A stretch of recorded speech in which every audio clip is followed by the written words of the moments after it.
Good afternoon, it's your friendly neighborhood Bullseye, and today in looking at Hawken, I'm going to be showing off a new mech, Berserker. Picked this up because I'm on my route to try and get a sniper mech, but you have to unlock them piecemeal. So I bought this guy, who was next in line. It's sort of a squishy mech, low armor, around 350 as you'll see in the next playthrough. Can be taken out pretty quick, but it does have some decent speed and some upgrades. Now, one of the upgrades that I did buy, the air compressor, allows you to dodge in midair. There's also an HE charge that is for, just throwing out a bomb. Now, I actually making this commentary after I did some play, so I bought this before the next playthrough, so you don't see that used. But it should help with the playthrough. Now, as you're going to see coming up, one of the downfalls of this is it's definitely not a head-on mech. Obviously, when I said the low armor and the quickness, this is sort of meant for going in with your teammates and striking.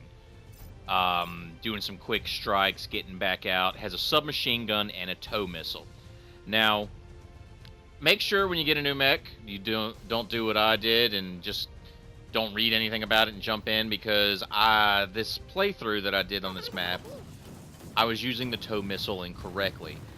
What I was doing is treating it like the missiles on the Nief mech and pressing R2 and then pressing it again and they would just blow up. Basically, it's a tow missile. You press it once, let it go, and do its job. It has a pretty good radius blast, but if you press it again, it'll detonate early. The submachine gun is definitely it's rapid fire, meant for close quarters. If you burst fire it, you can get some long-range shots. But the biggest problem I had on this map was actually just, it didn't have a very good team. There was no communication going on. The one guy that was talking on open mic, I believe he may have been from Puerto Rico or something. He was talking Spanish or Portuguese the entire time. Nothing else. No communication. And the other team was using some pretty heavy mechs and seemed to be working well together.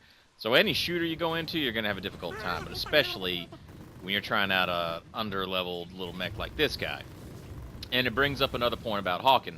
I still would not call this a pay-to-win game. I could be wrong about that, but when you're playing other things and not exclusively this, and other people have earned the money and bought better mechs, makes it kind of hard to get into. I went against a lot of this team particularly, did a couple maps with them. And there were several guys that had I don't know what mech it's called yet, but basically they can shield up, bunker down, really hard to kill, and they have some decent weapons. And full frontal attack, you don't stand much of a chance on that. I'm, of course, kind of a hardhead. I like to go in and try it, especially if my team's not cooperating. I'm not going to hang back, so I just went for it and get decimated. Kind of over and over again, as you see. But it just shows you that this is not a full frontal assault kind of mech. You need to dodge in, strike, dodge out, go with a teammate, so forth and so on. And so that's the Berserker, and hopefully you enjoyed. You pick it up. It is a fun mech if you use it correctly. And we'll be on our path to a sniper mech. I hope to be able to show that off soon. Hope you enjoy the video. Like and subscribe, and you have a good day.